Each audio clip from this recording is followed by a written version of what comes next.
Okay, we have another police killing, this time in San Diego County, which is in El Cajon is actually where the incident took place, or where the killing took place.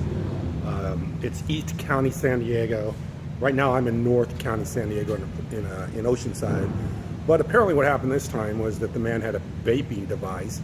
He aimed it at police, and they shot him and killed him. So once again, police officers overreacting to somebody that wasn't threatening their lives.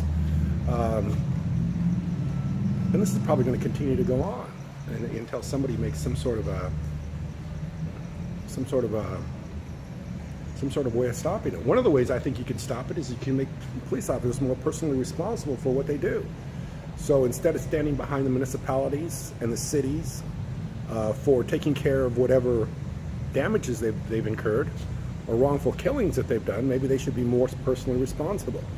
I know police departments pay out, or cities pay out, millions of dollars for police officers that are involved in these kinds of shootings, and it seems like the police officer gets away with it.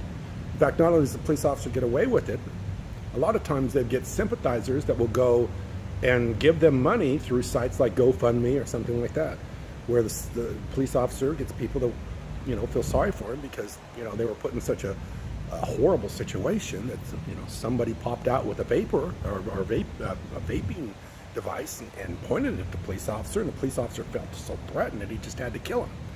The other thing I want to talk about is I want to talk about how this past, like with the Keith Lamont Scott situation, he did have some violent history, and how somehow that mitigates him being killed in Charlotte.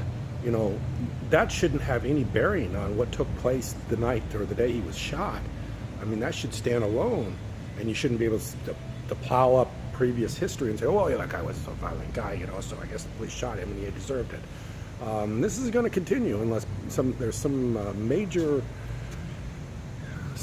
takes place. And like I say, one of the things that could take place is the police officer could be held more personally responsible. So he could be sued civilly.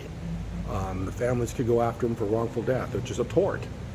Some sort of civil litigation could take place instead of just getting away with this. And of course, in the situation like in Tulsa, Oklahoma, where the police officer was charged with manslaughter, I'm sure Tulsa's going to pay a big amount of money out to the family, of which they should, because they had a police officer that should have never been carrying a gun it's been charged with manslaughter. So anyway, this keeps going on. Obviously, not too many people. I mean, I don't really feel that either one of the candidates have really addressed it very well, and so many people just are willing to tolerate police killing people for no reason. And all they have to do is say, hey, we felt a little bit threatened, or somebody pointed something at me, or maybe somebody had some sort of inability to realize, what the situation was. Maybe they did have traumatic brain injury, or maybe they weren't able to, like in a case with Keith Lamont Scott, maybe he had just taken his medication. And I want to talk about that a little bit. How do police shoot a man when his wife is standing there screaming at them, don't shoot, don't shoot, don't shoot? How do they do that? I mean, come on, man. Why don't you just protect yourself from the line of fire, assess the situation, and decide if the guy's a threat to you, instead of just barging in there thinking there was no imminent danger there to anybody. The guy was sitting in his car. I mean, why don't you just wait it out and see what happens? Why don't you see? Why do you have to barge in there and just automatically think that you got to, do some great heroic thing to come in there and just, confront the guy, and then, wow, the guy looks like he's a threat. Wow, maybe the guy, looked like he had something. I don't know. Claim he had a gun.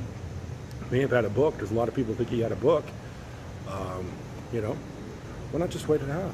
Why not allow somebody to have an opportunity, to explain themselves, or maybe have an opportunity to talk to the police officer, or maybe have an opportunity to not have a police officer bark orders at him, and then if you don't automatically respond the way the police officer feels you should be responding, blow you up, man. Just shoot you right there, dead as a doornail. So this has got to stop. It's ridiculous. I don't want to hear any more of these shootings. Enough people got to keep talking about this stuff. And that's why I'm making this video. So I appreciate you listening. Thank you.